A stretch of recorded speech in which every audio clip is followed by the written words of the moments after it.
This is a reading from the poem The Man God by Marjiam, Volume 3, Episode 304. Jesus' Lesson to Margam, 17th of October, 1945. Jesus goes out of the house holding the boy by the hand.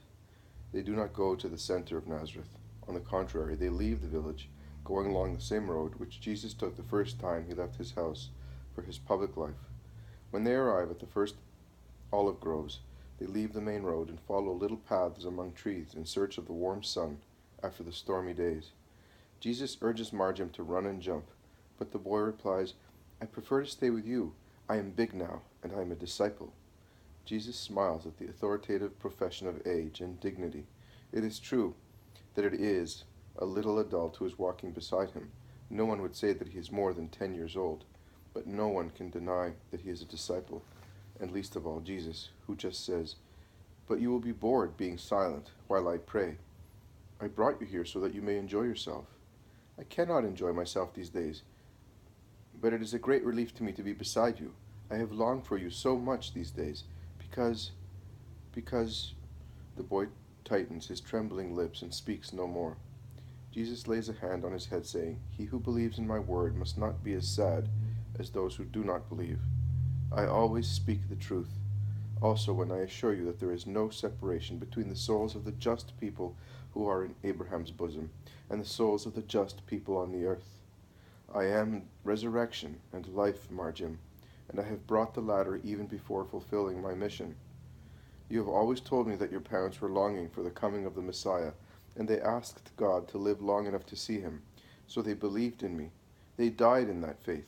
Therefore, they have already been saved by it, and have risen again, and are alive through it, because my faith gives life by giving thirst for justice.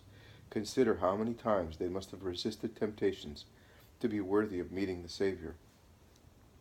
But they died without seeing you, Lord, and they died in that manner. I saw them, when they extracted all the dead people of the village from the earth.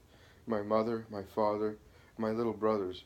What do I care if they said to me to comfort me, 'Your relatives are not like these, they did not suffer.' Oh, they did not suffer. So it was feathers and not rocks that fell on them.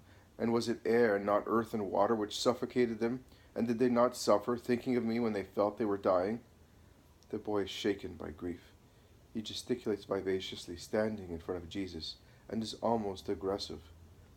But Jesus understands his grief and his need to express it, and lets him talk. Jesus is not one of those who says, "Be quiet, you are scandalizing me," to those who rave in their grief. The boy goes on, "And after? What happened after? You know what happened. If you had not come, I would have become a beast, or I would have died in the wood like a snake, and I would not have gone to join my father, mother, and brothers, because I hated Doris, and I no longer loved God as I did before, when there was my mother who loved me and made me love my neighbor.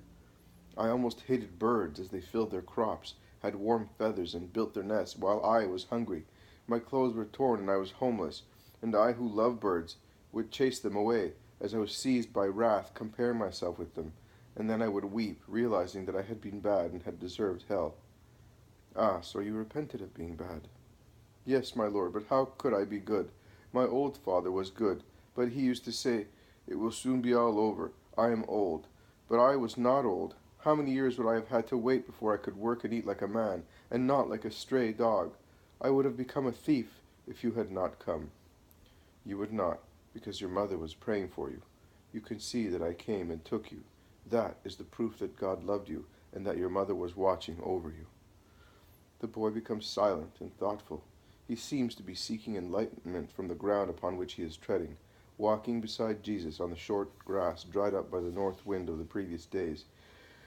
He looks up and asks, "But would it not have been a lovelier proof if you had not let my mother die?" Jesus smiles at the human logic of his young mind, and he kindly but earnestly explains, "Now, Marjiam, I will make you understand the situation by means of a comparison. You told me that you liked little birds, did you not? Now listen.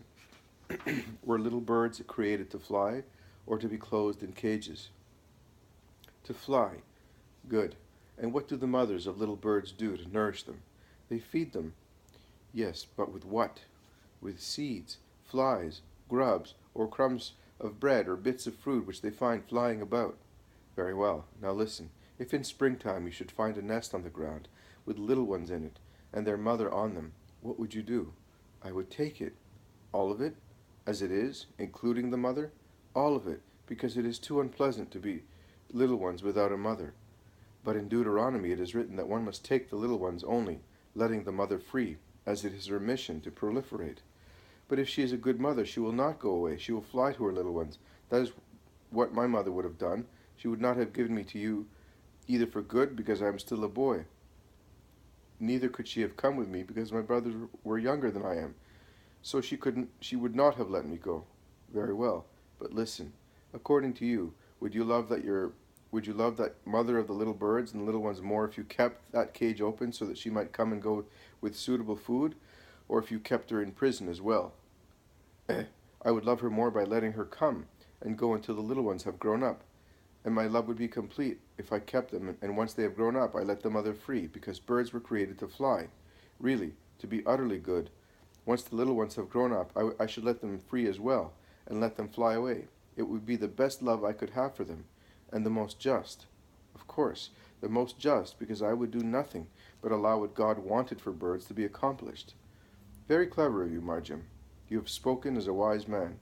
You will be a great teacher of your Lord, and those who listen to you will believe you, because you will speak to them as a wise man. Really, Jesus? His little face, previously worried and sad, then absorbed in thought, reserved in the effort of judging what was best, settles down, and brightens for the joy of the praise. Yes, really. Now look, you have judged thus because you are a clever boy.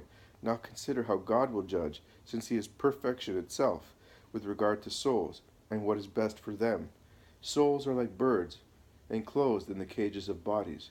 The earth is the place where they are brought with their cages, but they yearn for the freedom of heaven, for the sun, which is God, for nourishment suitable to them, which is the contemplation of God. No human love, not even the holy love of a mother for her children, or of children for their mother, is so strong as to suffocate such a yearning of souls to be rejoined to their origin, which is God. Likewise, God, because of his perfect love for us, finds no reason so strong as to exceed his desire to be rejoined to the soul longing for him. What happens then? Sometimes he loves it so much that he says to it, "Come, I will free you," and he says so even if there are some children around a mother. He sees everything. He knows everything. What he does well. When he frees a soul, the limited intelligence of men may not think so, but it is true. When he frees a soul, he always does it for a greater welfare of the soul itself and of its relatives.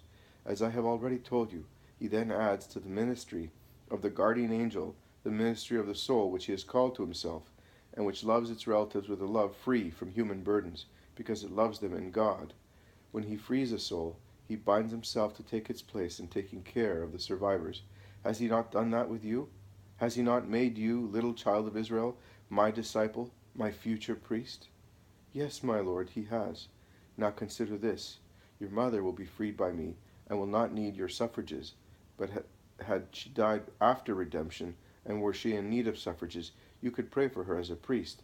Just think, all you could have done was to spend some money to give an offering to a priest of the temple, so that he would make on her behalf a sacrifice of victims, such as lambs or doves or other fruits of the earth, that in case you had remained the little peasant Jabez near your mother, instead you, Marjiam, the priest of Christ, could offer directly to her the true sacrifice of the perfect victim, in whose name all forgiveness is granted. And will I no longer be able to do it?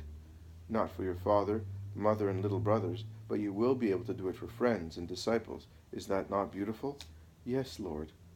Well then, let us go back home and be cheerful once again. Yes, but I did not let you pray. I'm sorry. But we did pray. We considered the truth. We contemplated God and his bounty. All that is prayer, and you did it as a true adult. Come on now, let us sing a psalm of praise for the joy which is within us. And he begins to sing. My heart is stirred by a noble theme. Marjiam joins his silvery voice to the bronze and golden voice of Jesus.